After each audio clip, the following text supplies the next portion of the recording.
Direktur Promosi Humas dan Protokol Badan Pengusahaan atau BP Batam, Dendi Gustinandar, mengatakan dalam pengumuman yang diumumkan adalah daftar pendek bagi perusahaan konsorsium yang melanjutkan proses kualifikasi, menyebutkan panitia lelang telah membuat daftar pendek baik hulu dan hilir. Jadi gini,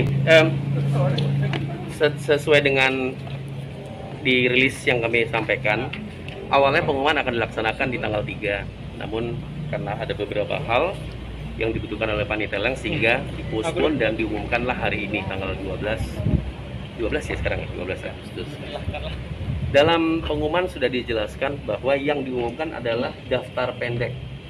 Namanya kalau proses prakualifikasi itu awalnya adalah mencari membuat daftar pendek bagi perusahaan-perusahaan atau konsorsium yang akan melanjutkan pada proses kualifikasi. Nah, panitia lelang sudah membuat daftar pendek itu baik hulu dan hilir. Dibuatlah 3 di hulu, 3 di hilir. Pendaftarnya ada ya 5 tuh yang di mana? Hulu apa hilir ya?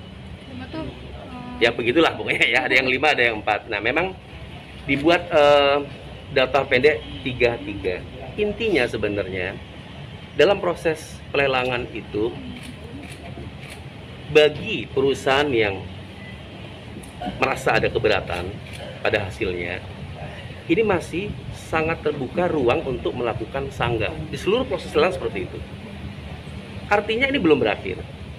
Namun ketika dalam proses masa sanggah 5 hari nanti itu tidak ada yang menyanggah, kemudian ini akan lanjut ke proses kualifikasi, di mana masing-masing 3 peserta ini akan memasukkan atau mengambil dokumen kualifikasi dan kemudian melakukan penawaran kualifikasi.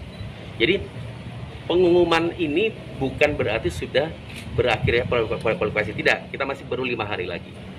Terkait dengan kenapa PTA, PTB kok tidak masuk di daftar pendek, ya tidak masuk di daftar pendek itu, ini masih menjadi ranah dari panitia lelang dan para peserta.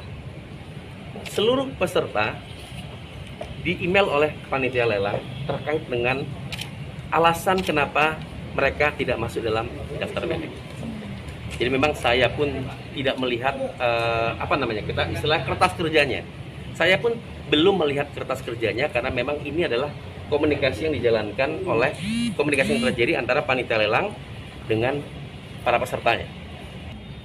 Apabila memang kedua perusahaan ini atau siapa peserta ini merasa keberatan dengan hasil, seperti biasa di peraturan kan ada wadah, ada saluran untuk melakukan sanggah 5 hari ke depan. 5 hari itu kan 5 hari kerja ya, sehingga kalau nggak salah di pengumuman saya baca sampai tanggal berapa. Kalau sanggah itu masuk dan kemudian nanti panitia lelang tugasnya apa? Mempelajari sanggahnya tentunya kan. Materi sanggahnya dipelajari. Terkait dengan kenapa terus terang ini masih kertas kerja yang sudah disampaikan lewat email kepada para peserta. Tidak bisa buka di publik ya? Bukan tidak bisa ya, saya pikir ini masih proses lelang. Wina TV Kepri dari Batam mengabarkan.